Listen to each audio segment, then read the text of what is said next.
মুসলিম জাহানের দ্বিতীয় খলিফা হজরত ওমর রাদিয়াল্লাহু তাআলা আনহু হেঁটে চলেছেন লাঠিতে ভর করে, সাথে তার একমাত্র অনুচর আসলাম।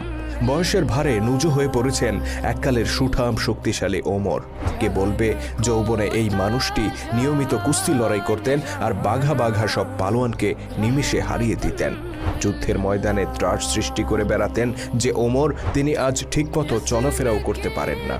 তথাপি অতি বৃদ্ধ বয়সে লাঠিতে ভর করে মাঝে মধ্যেই তিনি বেরিয়ে পড়তেন নিজের চোখে মানুষের হাল হাকিকত দেখার জন্য, কখনো দিনের আলোতে, কখনো বা রাতের অন্ধকারে। তেমনই একদিনের ঘটনা।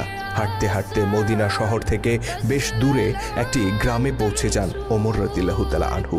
সেখানে একটি বাড়িতে উনুনের পাশে একজন নারীকে দেখতে পান তিনি। চুলায় পাতিল চড়িয়ে কি যেন সেদ্ধ করছেন। এদিকে তার পাশেই কয়েকটি শিশুকে কান্না করতে শোনা যায়। মহিলাটি কান্নারত শিশুদেরকে বারবার সান্ত্বনা দিয়ে বলছেন, এই তো আর একটু সবুর করো, খাবার প্রায় হয়ে এসেছে। কৌতূহলী ওমর অনুমতি নিয়ে মহিলাটির কাছে যান আর জিজ্ঞেস করেন বাচ্চাগুলো কেন কান্না করছে। ওই নারী হজরত ওমর রাদিয়াল্লাহু তাআলা আনহুকে আগে কখনো দেখেননি, যে কারণে তিনি মুসলিম জাহানের খলিফাকে চিনতে পারেন না। আগন্তুকের কৌতূহল দেখে তিনি বেশ বিরক্ত হন এবং বলেন শিশুগুলো ক্ষুধায় কান্না করছে।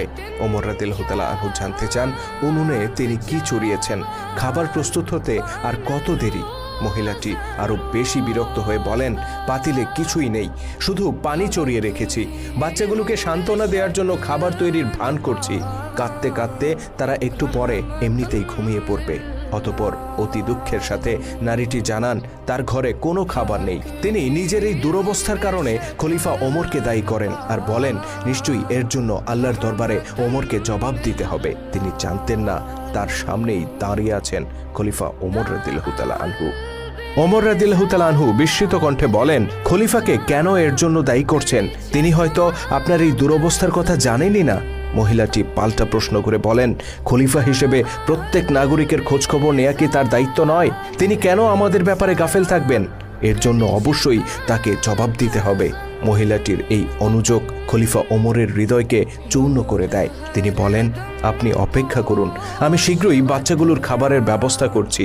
অতঃপর তিনি রাষ্ট্রীয় গুদামঘরের উদ্দেশ্যে রওনা হয়ে যান আর মহিলাটি অবাক হয়ে ভাবতে থাকেন কে এই আগন্তুক। ওমর রাদিয়াল্লাহু তাআলা আনহু দ্রুত ছুটে যান রাষ্ট্রীয় গুদাম ঘরে। সেখান থেকে একটি আটার বস্তা বেছে নেন আর অনুচরকে বলেন, এটা আমার পিঠে তুলে দাও। অনুচর আসলাম বললেন, আমিরুল মুমিনিন, আপনি তো হাঁটতেই পারেন না ঠিক মতো, আপনি কি করে এই বোঝা এত দূর নিয়ে যাবেন?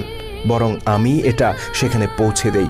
খলিফার আগত কণ্ঠে বললেন, কিয়ামতের দিন কি আমার বোঝা তুমি বহন করবে? দেখলে না ওই নারী তার দুরবস্থার জন্য আমাকে দায়ী করেছেন? আমার বোঝা আমাকেই বইতে দাও।